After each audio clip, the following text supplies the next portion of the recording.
warm welcome to Global Mantra Outlook 2014, a special show where we profile prominent fund managers from the City of London and get their views on the global market environment. My guest today on the show is Richard Titherington, who's the CIO of Equities at JP Morgan Asset Management. Richard and his team oversee about close to $50 billion of equity assets. Richard, it's great to have you on the show again. Thanks Pleasure. Very much. Okay, the big topic for 2014 is still going to be tapering. And what are the scenarios that you're building around that event? Well, currently we're assuming that tapering takes place sometime in the first half of the year. I mean, obviously the market's already been surprised in 2013 and the Fed, although it talks about forward guidance, I think likes to keep people guessing. But our base case is that you see tapering somewhere around March, maybe a little bit later than that. What is the reason behind this expectation that there could be possible tapering in December? Well, I think the reason is that the Fed has a track record of surprising us. We were expecting it to take place in September. Most people think that the economic data you've seen recently is not really supportive of the Fed moving in December, but it could do. I mean, we've seen non-farm payrolls coming in quite well. I mean, the US economy is not weak. Has it, however, reached this kind of fabled escape velocity that people talk about? That's a different question. Our guess would be not yet, but it's possible that the Fed decides to move in December, certainly. But what is the scenario in which it doesn't? I mean, why would you expect the Fed not to move in December? I would suspect that they won't move in December because inflation is still very subdued. And whilst you have seen some employment gains, you haven't seen the strong pickup in employment domestically that I think the Fed would like to see. And unemployment is still at a relatively high level, and I think that's the key factor. Given the recent rally that we've seen in world markets, on the expectation of postponement of tapering, how much of the event now becomes market moving? How much would it really surprise the markets on the downside? Well, I think the key impact for equity markets is how the bond market reacts to the news. Because ultimately, it's not what the Fed does per se that matters.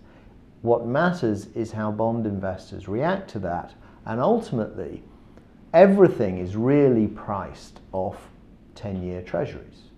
So equities look very attractive if you assume bond rates remaining below 3%. The competition for the investor's dollar is between equities and bonds, and the higher bond yields are, then the greater that competition is. So that's really the key driver. Where do you see bond yields going over the next 12 to 18 months? Well, what is your expectation on that front? Well, I think you're going to see a continuation of what we've seen over the last 12 months. And for us, you've seen money coming out of bonds and into equities. So you've seen yields rising, but not rising very sharply. And a steadily rising yield environment indicates better economic growth, and that's broadly positive for equities. Sharply rising yields imply nervousness, risk aversion, and that's more negative for equities. Richard, the other key highlight about this market run-up is that the CBOE WIX, is at pretty much a 5-year low. Pre-crisis or during the crisis, it was at about 70, 50. Midway through 2010 as well, it tapered off a bit. But right now, it's at about 12, 13. Doesn't that indicate that the market is actually going up on low volatility, and that's why the move is perhaps sustainable, not as vulnerable to an event like tapering than most expect? Well, I think the reason volatility is so low is precisely because of central bank intervention over the last few years. Abundant liquidity, very low interest rates has had the effect of driving volatility down. So we have had something of a Goldilocks scenario, markets rising in a low volatility way. That's not necessarily sustainable, and I think this whole question about what is the impact of tapering? We've talked about, well, how will the bond market react to that? But I think what that is really saying is, what's going to happen to volatility? If tapering means volatility rises, then actually that could be take us out of the Goldilocks scenario of the last few years. I think tapering will increase volatility. The question is, how much does it increase volatility and how rapidly does it increase volatility? The underperformance that emerging markets are reflecting to developed markets this year, do you think that could change in 2014? Well, I hope so. I mean, as an emerging market fund manager, I always think I'm a natural optimist. But let's think about what are the drivers here. There are two things that really drive equity markets. First one is valuation, and the second one is earnings growth. So what's driven up European and US equity markets has been valuation. They were coming from very low levels, and they have seen recovery in earnings. So there's been no need to buy emerging market equities. So when we look at, so how is 2014 going to be different? Valuation has come down for emerging markets, and we have quite a high degree of confidence that emerging market equities are trading at an attractive valuation. Whether they outperform is really going to be driven by whether the earnings that the market is currently expecting comes through in 2014 or not. But right now we're seeing downgrades in earnings growth as well as GDP numbers across emerging markets. When do you think that would abate? Well, I think in that sense, for the emerging world, China is very important. And I think we saw the trough of Chinese economic growth in the last quarter, middle of the year. Last set of numbers we got were better. The PMI is starting to look better. So I think the outlook for China is better than it was in the first half of this year. And China is a key driver for the rest of the emerging markets. So if we think that economic growth in China is going to be on an improving trend in 2014, that should be a key driver for the rest of the asset. What would be an important indicator aside of China that you'd be monitoring, given the risks in emerging market right now? Well, I think there's two key things to watch out for. Firstly, and it comes back to the question of tapering. Easy liquidity in the developed world has clearly been inflationary in the emerging world, and India is a good example of that. So we'd like to see inflation coming down. The second key thing that I'd look for is we want to see earnings expectations rising. Now, neither of those has happened yet. You've started to see, up until quite recently, some positive recovery in emerging market equities. The Indian market's all-time highs. So the market is starting to say that we're going to have an improvement in 2014. And I do think that we should always listen to what the market's telling us. And that increased optimism is clear, and India is a very good example of that. The rally that we've seen in India and other emerging markets, you think that's suggesting that we could be closing into a turnaround in the economic cycle, rather than it just being reflective of the liquidity rush there was in the market on account of the postponement in tapering? I think it's more the former. I think the market is telling you that there is reason to be optimistic about 2014. Now, they could be disappointed. We saw a similar pattern in the second half of 2012, and to a certain extent we were disappointed. So let's not pretend there's 100% certainty things are going to get better, but I think the market is forecasting that 2014 is going to be a better year economically than 2013 was. Where will your weightages potentially change in emerging markets? Well, if you think back to my two drivers, the first driver is valuation. Yeah. So you want to be exposed to the cheaper countries. Where are the cheaper countries in emerging markets at the moment? Still China, which people are still quite pessimistic about. Still India, which again, although it's at an all-time high in local currency terms, from a foreign investor's perspective, currencies come down a lot, so India still looks pretty cheap from my perspective. And then some of the smaller markets, Russia looks inexpensive at the moment, Taiwan looks inexpensive. Within the fragile five, that a term that has become very popular now, there is an expectation that the economies which are working towards stabilizing their currency and perhaps, getting reforms back on track, doing the right moves on the policy front, will be the markets which come into the value zone. So do you think that India has an even stronger case, despite what may happen in elections, for India to become a compelling buy? Well, I think it's unwise to generalize about the fragile five because they're all in very different situations. But within that group, I think it's far easier to make an optimistic case about India than it is some of the others. I think India has made a number of steps towards reform. I think the new central bank governor gives foreign investors quite a high degree of confidence in the management of monetary policy. And although you do have the uncertainty of an election next year, I think there is far more potential for positive surprises for India over the next 6 to 12 months than there are for negative surprises. What are you working in terms of your expectations from the election event? How are you tying that in with your overall outlook for India in 2014? Well, I'm very skeptical about my ability to predict elections, but I think what is a fair assumption, a base case assumption, is whatever government is in place after the election is likely to be stronger and more focused on reform than the government has been over the last 12 months.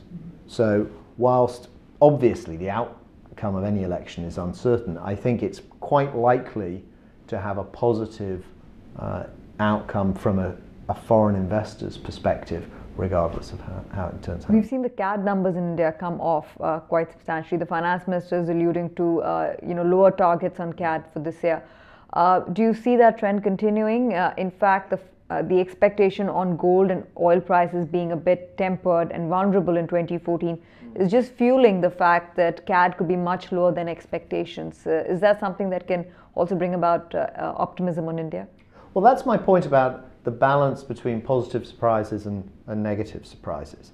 I think there is far more room for the current account deficit to improve than there is for it to deteriorate. So it may not improve significantly, but the balance of probabilities suggests there's more room for us to be positively surprised, whether it's through oil or gold or structural reform within the economy, all of which I think would be a positive boost to investor sentiment.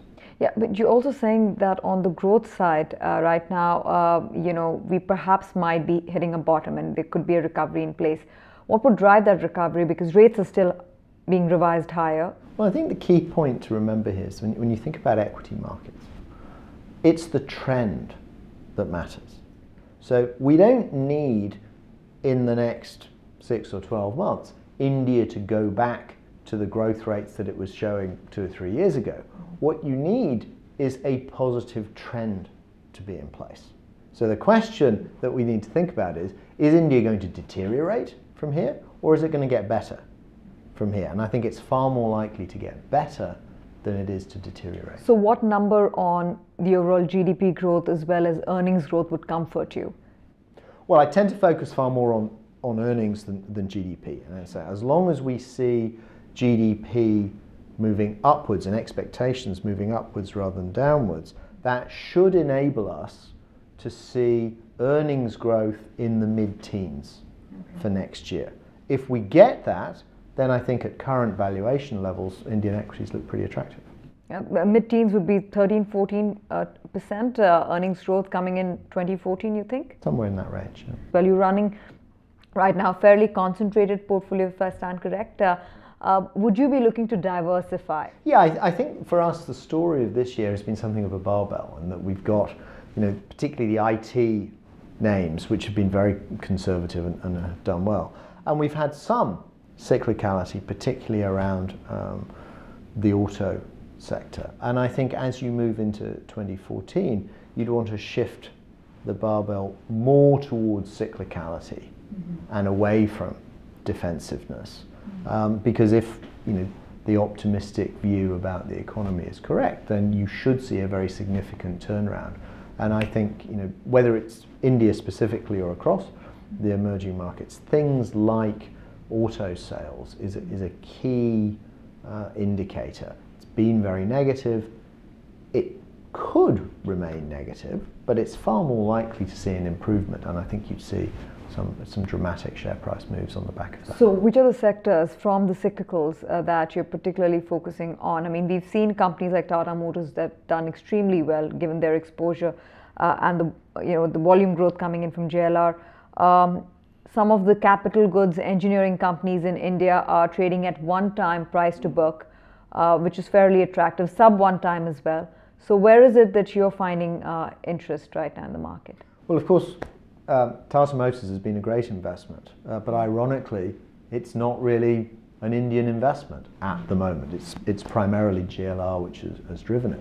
I think you want to go more into pure Indian plays, particularly within the auto sector. So some of the companies that are more focused internally and domestically rather than Tata, which has got this great JLR business. I think that's a place to go. And I think you're right, some of the engineering companies that are trading at very low valuations where there's a great deal of pessimism, I think they could be very interesting investments next year.